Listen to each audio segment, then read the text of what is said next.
একজন দেখছেন গত কয়েকদিন আগে, নাম গিয়াসউদ্দিন তাহেরি। ঠিকও তো কর না, এত আসতে। আমি এই বাংলাদেশে মাহফিল করি 10 বছর ধরে। আমার 10 বছরের হিস্ট্রি ঘেটে দেখেন, একবারের জন্য আমি তার নামটা নিই। আজকের মাহফিলে কেন নাম নিলাম? তিনি শেখ আহমদুল্লাহ হাফিজাহুল্লাহ তার বিরুদ্ধে লেগেছেন, 48 ঘন্টার আলটিমেটাম দিয়েছেন। আমি যদি তাহেরিকে আজকের এখান থেকে প্রশ্ন করি, তোমার অবদান কি বাংলাদেশে? তার অবদান হচ্ছে ঢেলে দিই। তার অবদান হচ্ছে এখন চা খাই না, কফি খাই। তার অবদান হচ্ছে বুঝলে বুঝ পাতা, না বুঝলে তেজপাতা। তার অবদান হচ্ছে কেমন দিলাম। তার অবদান হচ্ছে আমি কইনি ভাইরা। আরো কিছু শুনবেন? এরকম কিছু জিকির তুমি আমদানি করছো, শয়তান দেখলেও লজ্জা পাইছে, এটা জিকির হয় কেন? ঠিক কিনা বলে? এই জন্য তার গানগুলো, তার এই সমস্ত জিকির গুলো এখন ডিজে পার্টিতে, হিন্দুদের বাড়িতে পর্যন্ত তার এই সমস্ত ডিজে পার্টিতে তার গানগুলো ঢুকে গেছে। ওটার ভিতরে ইখলাস ছিল না, এই জন্য গান বাজনা দিয়ে এগুলা মানুষ বাজাচ্ছে। ঠিক কিনা? আপনি দেখবেন বাংলাদেশে অনেক আলেম কথা বলে, যারা উদ্ভট অশ্লীল রুচিতে কথা বলে, এদের কথাগুলো নিয়ে কিছুদিন পরে পরে টিকটক করা হয়। সবচেয়ে বেশি টিকটক করা হয় বাংলাদেশে যেই বক্তার কথা নিয়ে, উনার নাম গিয়াসউদ্দিন তাহেরি। কি দিচ্ছেন আপনি বাংলাদেশের মানুষকে? একটা ওয়াজ আপনি হৃদয় স্পর্শী ওয়াজ, যে ওয়াজটা শুনে মানুষের হৃদয় নরম হয়েছে। আমার কাছে মনে হয় না এরকম কোন ওয়াজ আপনার আছে যেটা আমার চোখে পড়ছে। আপনি শেখ আহমদুল্লাহ বিরুদ্ধে কথা বলেন, আমি তার সাথে চলা মানুষ, একসঙ্গে আমরা দুবাই গিয়েছি। হযরত ওমরের সামনে বলা হয়েছে লোকটা খুব ভালো মানুষ। হযরত ওমর বলছে, আতাআমালতা মাহু, তুমি কি তার সঙ্গে লেনদেন করছো? আমি শেখ আহমদুল্লাহ হাফিজাহুল্লাহর সঙ্গে লেনদেন করেছি। আসাফাতাহু, তার সঙ্গে কি তুমি সফর করছো? লোকটা বলছে না, একটাও করিনি। তো নেককার বুঝলা কেমন? দুই জিনিসে নেককার চেনা যায়। আমি ওনার সাথে সফরও করছি, লেনদেনও করছি। এদেশের মানুষের পাশে তিনি দাঁড়িয়েছেন। সদকায়ে জারিয়া, জায়গায় জায়গায়, জেলায় জেলায় তিনি গাছ লাগিয়েছেন, বৃক্ষরোপণ করেছেন। স্বাবলম্বীকরণ প্রকল্পে লাখো মানুষকে স্বাবলম্বী করেছেন।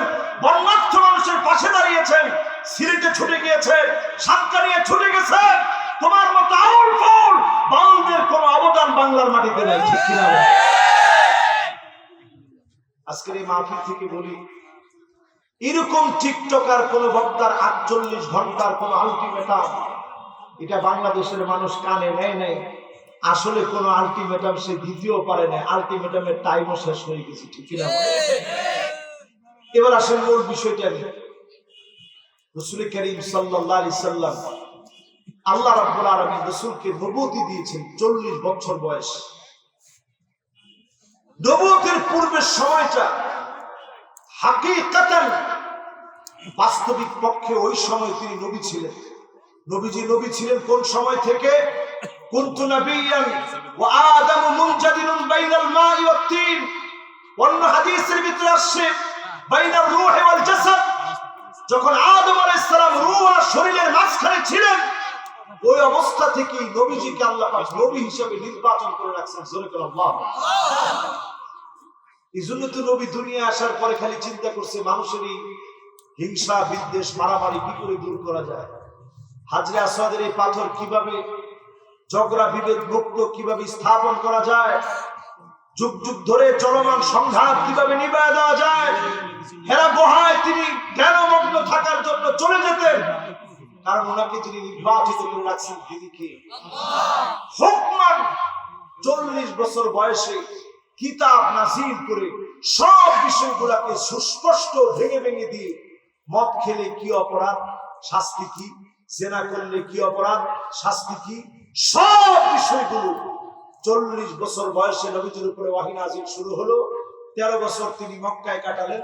10 বছর মদিনায় কাটালেন, নবুয়তের পূর্ণ দায়িত্ব পালন করে আমাদের জন্য রেখে গেলেন এই কোরআন আর এই সুন্নাহ।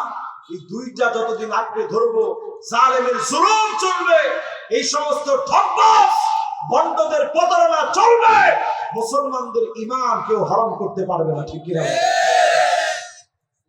এজন্য আলেম বহু প্রকার আছে। একটু হচ্ছে আলেম দরকারি, একটু হচ্ছে আলেম তরকারি, আর একটু হচ্ছে আলেম সরকারি।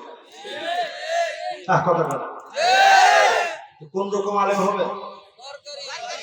তরকারি তরকারি দরকারি আলেম হওয়া লাগবে।